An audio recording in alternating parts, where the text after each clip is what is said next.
बिस्मिल्लाहिर्रहमानिर्रहीम अस्सलाम वालेकुम। प्यारे पाकिस्तानियों, पाकिस्तान में मुख्तलिफ जजेस, ब्यूरोक्रेट्स, पॉलिटिशियंस की वीडियोज़ ऑडियोज़ लीक होती रही हैं।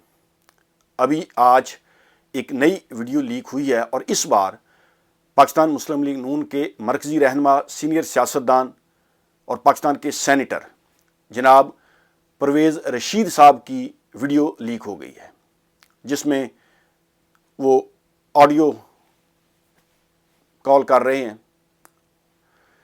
और ये वीडियो काफ़ी वायरल हो रही है सोशल मीडिया पर। सबसे पहले तो मैं उन तमाम भाइयों से जो इसको वायरल कर रहे हैं उनसे कहूँगा कि खुदा का खौफ करें, इसको फॉरवर्ड ना करें। हमारे दीन में भी है कि दूसरों के ऐबों पर पर्दा डालना चाहिए। किसी की कोई निजी ज़िंदगी है, किसी का कोई ज़ाती काम है, ज़ाती नौइयत की चीज़ें हैं, उसको डिस्कस नहीं करना चाहिए, उसको फॉरवर्ड नहीं करना चाहिए और हमें दूसरों के ऐबों को नहीं खरीदना चाहिए। पाकिस्तान के अरबाब इख्तियार जो हैं वो पता नहीं पाकिस्तान को नंगस्तान बनाना चाहते हैं या पूर्णस्तान बनाना चाहते हैं, क्या बनाना चाहते हैं इस अजीम मुल्क को। कि देखें, अब हमारी ये सोच, ये अखलाकियात बन चुकी है या हमारे तौर तरीके कैसे हैं कि अब पाकिस्तान में सिर्फ यही होगा कि जितने भी ब्यूरोक्रेट हैं, जजेस हैं, पॉलिटिशियन हैं या दीगर अदारों के लोग जो हैं वो ब्लैकमेल करने के लिए वो वीडियोस बनाएंगे, ऑडियोज बनाएंगे और फिर लोगों को ब्लैकमेल किया जाएगा, सियासतदानों की, ब्यूरोक्रेट्स की। आप ये देखिए कि हमारा president house, prime minister house, judicial lodges, बड़े बड़े सरकारी दफातर, अगर वो महफूज नहीं है तो फिर सरकारी क्वार्टर या जहाँ पर हमारे ब्यूरोक्रेट्स, जजेस जाकर ठहरते हैं, जहाँ पर आम लोग जाकर ठहरते हैं, वो कैसे महफूज होंगे। और अब तो सियासतदान और सहाफ़ी ये बड़े सरेआम ये बातें कर रहे हैं और हर आदमी ये बात कर रहा है कि पाकिस्तान में जितने भी ब्यूरोक्रेट्स हैं, जजेस हैं, पाकिस्तान के पॉलिटिशियन या ताजर या सरकारी अफसरान, उन सब की वीडियोस बन चुकी हैं। क्योंकि जिस आदमी ने, जिस ब्यूरोक्रेट ने या जिस जज ने, जिसके बारे में मालूम हो कि ये तरक्की करके किसी बड़े ओहदे पर जाएगा, उसकी वीडियोस बना ली जाती है ताकि कल कलां को जब ये किसी बड़े ओहदे पर पहुंचे तो इसको ब्लैकमेल किया जा सके, इससे अपनी मर्जी के काम करवाए जा सकें। या ऐसा भी होता है कि जिस शख्स की वीडियो बन चुकी है ऑलरेडी, उसको कोई बड़ा ओहदा दे दिया जाता है ताकि इसको ब्लैकमेल करना आसान हो जाता है। तो ये हम कहाँ जा रहे हैं, हमारी अखलाकियात कहाँ जा रही हैं। सियासी इख्तलाफात अपनी जगह, जनाब परवेज़ रशीद साहब जो कि पाकिस्तान मुस्लिम लीग नून के मरकज़ी रहनुमा हैं, सेनेटर हैं, एक बुज़ुर्ग आदमी, आप उससे हज़ार बार इख्तलाफ करें, उसके पॉइंट ऑफ व्यू से लोगों को इख्तलाफ हो सकता है, लेकिन यार किसी की इस तरह निजी ज़िंदगी को डिस्कस करना या इसको इस तरह फैलाना, तो इसमें पता नहीं अब लोग क्या तलाश कर रहे हैं। हमारी अखलाकियात कहाँ मर गई हैं कि जो इस तरह की चीज़ें मंजरेआम पर आ रही हैं। अभी देखें कि आज़म स्वाति के साथ क्या हुआ। जज अरशद मलिक, वो इसी वजह से बेचारा इस दुनिया से चला गया। हमारे दीगर कितने सियासतदानों की इस तरह की वीडियोज़, ऑडियोज़ आ चुकी हैं। और कुछ लोग तो ये कह रहे हैं कि जानबूझकर परवेज़ रशीद की ये वीडियो लीक की गई है, क्योंकि इस वक्त आज़म स्वाति का मसला वो इंटरनेशनल फॉर्म्स पर उजागर हो रहा है। लोग बातें कर रहे हैं, पूरी दुनिया में पाकिस्तान पर लोग एतराज़ कर रहे हैं कि ये कैसा मुल्क है कि वहाँ के सेनेटर को नंगा किया गया, उस पर तशद्दुद किया गया और इमरान खान साहब पर जो कातलाना हमला हुआ है, इस बात को लेकर पूरी दुनिया में, पूरी दुनिया के मीडिया ने इसको कवर किया है। तो इस बात को काउंटर करने के लिए कुछ लोग कह रहे हैं कि परवेज़ रशीद की ये वीडियो लीक कर दी गई है ताकि इस बयानी को कमज़ोर किया जा सके या लोगों की तवज्जो को हटाया जा सके। कुछ लोग तो ये कह रहे हैं, लेकिन बहरहाल कोई वजह भी हो, लेकिन जिस तरीके पर, जिस रवश पर हमारा मुल्क चल रहा है, हमें सामने सिर्फ तबाही नज़र आ रही है, हमें और कोई चीज़ नज़र नहीं आ रही। यानी देखें यार कि बड़े बड़े सहाफ़ियों की अगर वीडियोज़ बन चुकी हैं, हमारे ब्यूरोक्रेट्स की, जजेस की, हमारे अफसरान की, बड़े बड़े जो सरमायादार हैं, उन सब की अगर वीडियोज़ बन चुकी हैं, ऑडियोज़ बन चुकी हैं, तो पाकिस्तान में कौन वो हक के लिए आवाज उठाएगा, कौन स्टैंड लेगा?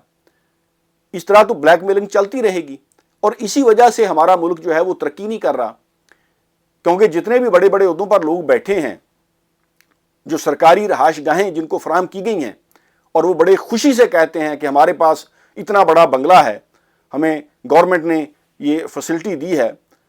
अब अगर उनकी वीडियोस बन चुकी हैं तो फिर तो वो कोई काम भी अपनी मर्जी से नहीं कर सकते, फिर तो जो उनके मास्टर उनको कहेंगे वो वही करेंगे, फिर तो वो कंप्रोमाइज्ड हैं। तो इस मुल्क का मुझे बताएं क्या फ्यूचर होगा? और लोगों की जहालत देखें कि अभी दुनिया यार 2022 में दुनिया कहां से कहां पहुंच चुकी है। दुनिया साइंस और टेक्नोलॉजी पर कितना काम कर रही है, और हमारा सोशल मीडिया उठाकर देख ले, लोग वही जहालत की बातें, वही कुएं का मेंढक जो छलांगे लगाकर एक दीवार से दूसरी दीवार के पास चला जाता है और कहता है कि मैंने दुनिया देख ली है, लोग इस पर तबसरे कर रहे हैं। सोशल मीडिया उठाकर देखें, कोई इमरान खान पर हंसी मजाक कर रहा है, कोई आदम स्वाति पर हंसी मजाक कर रहा है। अभी परवेज रशीद की ये वीडियो आई है, लोग नीचे रंग बिरंगे कमेंट कर रहे हैं। ओ भाई ठीक है, आपका सियासी उसके साथ इख्तलाफ है, लेकिन वो एक यार बुजुर्ग आदमी है, उसकी एक निजी जिंदगी है और हर आदमी की एक निजी जिंदगी है। अब अगर कोई शख्स ये कहता है कि मैं कोई खूबसूरत लड़की देखकर मुझे कुछ नहीं होता, तो भाई आप में कोई मेडिकल फॉल्ट होगा। ये तरीका जो है ये शुरू से राइज है कि किसी शख्स को कंट्रोल करना है तो उसको रिश्वत ऑफर करो, अगर वो रिश्वत नहीं लेता, पैसे से नहीं मानता, तो फिर उसको डराओ धमकाओ या उसको औरत पेश करो। तो यही कुछ पाकिस्तान में हो रहा है। फिर हम में और गैर मुस्लिमों में क्या फ़र्क रह गया है? यानी पाकिस्तान के सियासतदानों को, ब्यूरोक्रेट्स को, जजेस को कंट्रोल करने के लिए जो रिश्वत से नहीं मानता, जो डरा धमकाने से नहीं मानता, उसको इस तरह की वीडियो बना लें और फिर उसको ब्लैकमेल किया जाए। और पाकिस्तान में तो सूरत हाल ऐसी हो चुकी है, अब सहाफ़ी कह रहे हैं, हमारे पॉलिटिशियन कह रहे हैं कि अभी जहाँ पर आज़म स्वाति की वीडियो बनी है, आपको क्या लगता है कि हमारे पता नहीं कितने जजेस सेंटर्स वहाँ पर जाकर ठहरे हैं, और अगर उन सब की वीडियोस बन चुकी हैं तो फिर वो सारे कंप्रोमाइज्ड हैं, वो अपनी मर्जी से कुछ भी नहीं कर सकते। तो खुदा के लिए पाकिस्तान को बोरनिस्तान ना बनाएं, ये हमारा मुल्क है, हमारी आने वाली नस्लों ने यहां पर रहना है। और दुनिया में देखें कि हमारी 2% की कोई हैसियत नहीं रह गई। जब से ये रजीम चेंज ऑपरेशन हुआ है, हमारे साफियों के साथ, हमारे पॉलिटिशियंस के साथ जो कुछ हो रहा है, पूरी दुनिया हंस रही है हमारे ऊपर। अभी ये जो परवेज रशीद की वीडियोस लीक कर दी गई, उनकी गवर्नमेंट है, इसका क्या मकसद हो सकता है कि आदम स्वाति के मामले को उस लोगों की तवज्जो जो है वो दूसरी तरफ कर दी जाए, या जो भी वजह है, जो लोगों को नंगा कर रहे हैं वो इस सिस्टम को नंगा कर रहे हैं, वो अपने आप को नंगा कर रहे हैं। हर आदमी की यार पर्सनल लाइफ होती है। अगर मियाँ बीवी इकट्ठे हैं, आपने उनकी वीडियो बना ली, या नहाते हुए किसी की वीडियो बना ली या कपड़े चेंज करते हुए किसी की वीडियो बना ली, तो ये तो सरासर जुल्म है, ज्यादती है। और हमारे जितने भी सरकारी मुलाजमीन हैं जिनको गवर्नमेंट की तरफ से दी गई हैं रहायशगाहें, अगर वो कोई भी महफूज नहीं है तो फिर उन्होंने क्या काम करना है? फिर तो वो अपने मास्टर्स का हुक्म की तामील करेंगे, वो हक पर तो नहीं रहेंगे। अब पता नहीं ये पाकिस्तान को कहाँ ले जाना चाहते हैं। तो मेरी तमाम भाइयों से गुजारिश है कि इस तरह की वीडियोस जो हैं उनको आप फॉरवर्ड ना करें, सियासत पर बात करें, इख्तलाफ राय रखना हर आदमी का हक है, लेकिन वो भी आप मुस्बत अच्छी तमीरी तनकीद करें, ना कि आप तज़हीक करें या किसी का मजाक उड़ाएं या किसी को नंगा करें। लोगों के ऐबों पर हमें पर्दा डालना चाहिए। बहुत बहुत शुक्रिया। अल्लाह हाफ़िज़।